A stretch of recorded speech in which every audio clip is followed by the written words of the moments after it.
You're listening to Civic Media. You can tune into any of our live shows on any radio station across the state with the Civic Media app. Find us in your phone's app store and listen anytime, anywhere. This is your WGBW Daily News Roundup for the Talk of Green Bay, 97.9 FM and 1590 AM. For 97.9 WGBW News, I'm Lisa Hale. The budget battle continues. So far, the Joint Finance Committee hasn't gotten to the most contentious points of the budget plan: tax cuts and education spending. Savannah Tomei-Olson reports. Democratic State Senator Kelda Roys emphasized that education is their main priority. Things that we've heard over and over for years are what our taxpayers and voters in every corner of the state want funded, namely our kids' education, not just public K-12, although that's important, but also childcare, early childhood education, also the universities of Wisconsin and public higher education.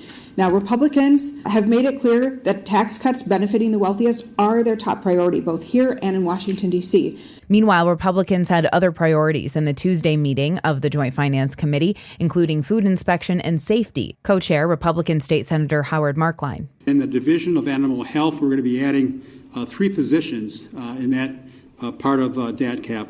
Concern there is that disease outbreaks are becoming more frequent, and we want to be prepared in the event of an outbreak.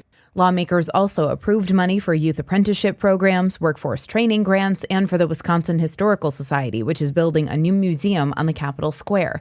Republicans say they're still on schedule to finish the budget by the end of the month. That's the deadline to get it all done and signed, or spending levels for municipalities, schools, and programs will remain the same. But even once they're done, the governor has the power to veto the budget or use Wisconsin's unique line item veto, like he's done before. The Joint Finance Committee meets again tomorrow. For Civic Media News, I'm Savannah Tomei-Olson. Hundreds of people gathered at Cathedral Square Park just outside of the Homeland Security offices in Milwaukee last night to show solidarity with immigrant families and to peacefully protest ICE raids. This ICE out protest comes as the Trump administration continues to deploy National Guard troops to Los Angeles to police protests there.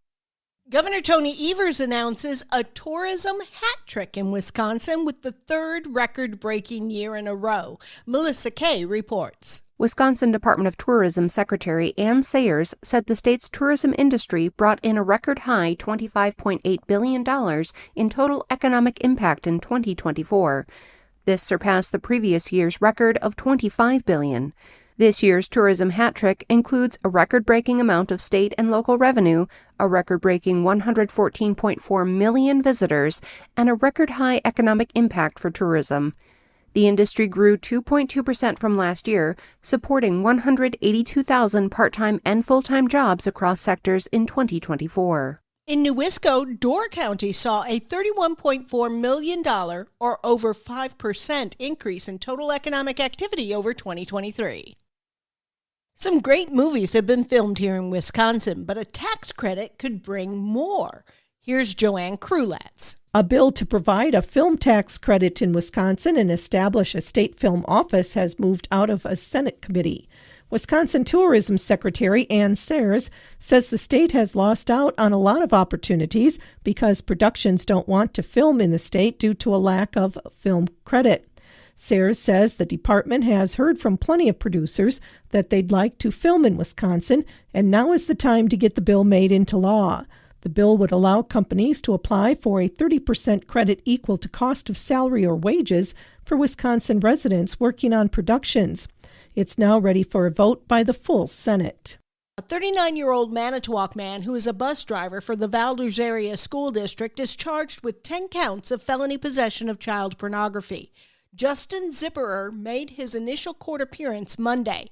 The criminal complaint says Manitowoc police received a tip from the National Center for Missing and Exploited Children about a Dropbox account containing child sexual abuse material. If he is convicted, each charge carries up to 25 years in prison. Zipperer is free on a $5,000 cash bond. He'll make his next court appearance for a preliminary hearing on July 24th. The arraignment for a man accused of abducting a pregnant teenager from Beaver Dam has been postponed by 2 weeks. According to online court records, 40-year-old Gary Day faces multiple charges in connection with the disappearance of 17-year-old Sophia Franklin. He was originally scheduled to enter a plea last week. That hearing has now been rescheduled for June 17th. Day is charged with 2 counts of child abduction and 2 counts of child enticement under state law. In addition to those charges filed in Wisconsin and in Nebraska, the suspect was also indicted on federal charges last month. The case remains under investigation across multiple jurisdictions. The city of Appleton is considering renaming Memorial Park as Veterans Memorial Park, moving certain memorials to that park, adding memorials for recent conflicts, and creating a pavilion, all in an attempt to create a, quote, permanent and visible tribute to veterans, end quote. The Parks and Recreation Committee recently approved that plan. Some veterans say Appleton's Veterans Park doesn't have a lot of memorabilia and should be larger. The Appleton Common Council will vote on the name change at an upcoming meeting. Whether to move and add memorials will likely be considered in 2026.